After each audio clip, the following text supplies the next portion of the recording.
I think there's several things that we can learn from the life of Elijah about things to do when we find ourselves really dealing with depression. First of all, I think we need to take care of your physical person. Elijah had been expending himself greatly, and then this big journey takes place, and I think that he was exhausted. So I think that the first thing to do is to make sure that you take care of your sleep. He had to get some rest, and we see him taking we don't know how big the naps were that he took, but there were 2 sets of naps that he took there. So you got to get some sleep. Yeah. If you're finding yourself depressed and you find yourself not sleeping, first of all, you've got to get some rest. You got to be able to fall asleep. You got to be able to stay asleep. You got to have productive sleep. And if you can't, you got to figure that out. Maybe you get some counseling on board to deal with that. Maybe you get some medication on board to help you fall asleep. Maybe you do a sleep study if you're not sleeping well.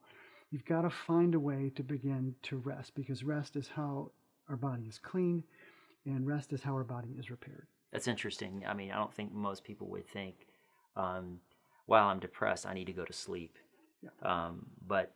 But that's exactly what we need to do. Yeah, you got to sleep well. Yeah. Now, sometimes people sleep too much. That's another issue. Right. But a lot of people are just experiencing a lot of chronic insomnia.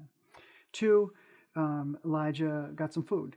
He woke up, and then there's some bread being baked on a hot rock for him, and so he was able to get some nourishment in. So when we're depressed, we oftentimes don't eat at all, sometimes, or minimally. And then sometimes when we do eat, we don't eat very good quantities of food, and sometimes we don't eat good quality of food. And it takes some real mindfulness to say that this is going to be a priority. I'm going to eat good food, good quantities of it, and I'm going to make sure that it's very healthy kinds of food. And it's more expensive, and it takes more time to eat right. And the other part was that there was some water. There was a pitcher of water there that the angel had provided for Elijah. So he wanted him to sleep, he wanted to eat, and he wanted to hydrate.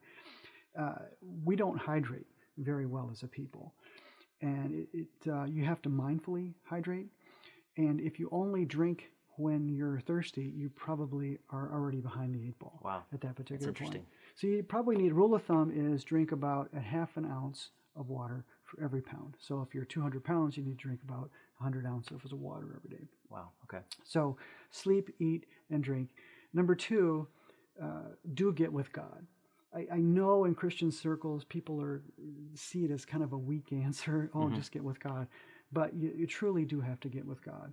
And Elijah eventually gets with God, gets alone with him, and he's able to hear God's voice. And God asks him these questions. The questions weren't necessarily designed to get the information that God needed. It was questions designed to point Elijah in the right direction. Right.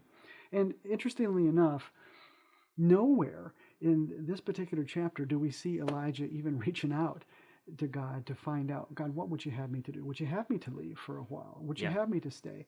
He just simply took it upon himself and took off and ran. Right.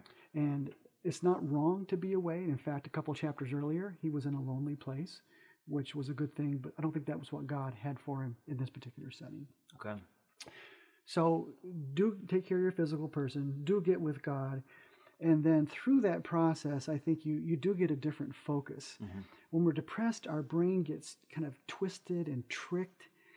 And we see Elijah having a very, very twisted perspective. He said, I'm alone here. Right. And he was a lot of things, but alone was not one of them. Right. But we're told that there were at least 7,000 people that were left who had not, quote unquote, bowed the knee to Baal at that particular point.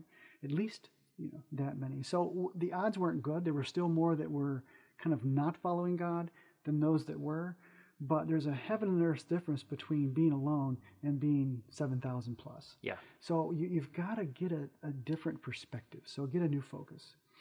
I would also say that it's important to get up and get moving, doing something. Yeah. And people ask me, well, what do I do? Well, I'm not always an expert in what to do, but I'm an expert in what not doing. And whatever you've been doing, and you're depressed, that's not the answer. So you got to do something that's really, really different. Sometimes I would have people get up and walk to the end of their driveway once every day, and then maybe expand it to 2 times, expand it to 3 times. You you've got to begin to get some movement into your life. Maybe it's get a gym membership. Maybe get a personal trainer involved. Maybe get with somebody else, which we'll talk about in a minute. Do some walking. There's got to be some type of physical activity. I don't recommend that people go out and purchase exercise equipment. It's solitary, and sometimes it'll work for a while, but people end up hanging laundry on it. Usually, is what happens to it. Yeah. So one of the things you have to do is you have to get up and you have to do something. And then the last part we learned from Elijah is that you've got to do something with other people. He said, I want you to go and I want you to anoint, is it Hazael? Is that it? And I want you to anoint Jehu. And then I want you to anoint the person who's going to take over for you, going to take over for Elisha. Elisha's going to be your predecessor, so anoint him. And so he was to go and do that. And then the scripture also says that after he anointed Elisha came with him and then ministered to Elijah. So his needs were taken care of. Yeah. So I would say it was the final thing is that you've got to get outside of yourself and get with other people. Okay, so break that down real quick. You got to get rest. Yes, take care of your physical person. Okay, you've got to get moving. Yeah. You've got to get with people. Yeah. And then you've also got to change your focus. But getting with God and getting with other people will help to change that focus. And then do something. Do something that's different than you're currently doing. So there you have it. There is one way that you can move towards a healthier way of thinking and feeling and acting if you're wrestling with depression or if you know someone who is.